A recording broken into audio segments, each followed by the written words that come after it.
KPCC അധ്യക്ഷ സ്ഥാനത്ത് നിന്ന് കെ സുധാകരനെ നീക്കും. അടൂർ പ്രകാശോ ബെന്നി ബെഹനാനോ KPCC പ്രസിഡന്റായേക്കും.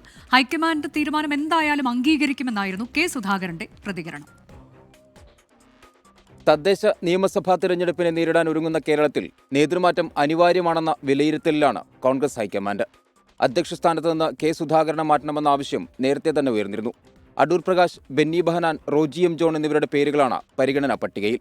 സംസ്ഥാന നേതൃത്വത്തെ നയിക്കാൻ ഈഴവ സമുദായത്തിൽ നിന്നുള്ള നേതാവ് വേണമെന്ന ആവശ്യം ശക്തമാവുകയാണെങ്കിൽ അടൂർ പ്രകാശിന് തന്നെയാണ് നറുക്ക് വീഴുക. DCC അധ്യക്ഷന്മാർക്കും മാറ്റമുണ്ടാകും. ഏത് തീരുമാനവും അനുസരണയോടെ അംഗീകരിക്കുമെന്നും തനിക്കൊരു പരാതിയുമില്ലെന്നും കെ സുധാകരൻ. ആയിക്കോട്ടെ, മാറ്റിയാലെന്താ കുഴപ്പമോ? മാറ്റിക്കോട്ടെ. AICCക്ക് ഓൾ ഇന്ത്യ കോൺഗ്രസ് കമ്മിറ്റിക്ക് തന്നെ മാറ്റണമെന്നാണെങ്കിൽ ആ മാറ്റൽ സ്വീകരിക്കാൻ ഞാൻ തയ്യാറാണ്. എനിക്കൊരു പ്രശ്നമില്ല, എനിക്കൊരു പരാതിയുമില്ല, തൃപ്തനാണ്. അടുത്ത വർഷം നിയമസഭാ തെരഞ്ഞെടുപ്പിന് ഒരുങ്ങുന്ന അസമിലും PCC അധ്യക്ഷനെ മാറ്റിയേക്കും. ഗൗരവ് ഗൊഗോയ് അധ്യക്ഷനായേക്കും. വെള്ളിയാഴ്ച ഡൽഹിയിൽ ചേരുന്ന യോഗത്തിൽ തിരഞ്ഞെടുപ്പ് മുന്നൊരുക്കങ്ങളാകും പ്രധാന ചർച്ച.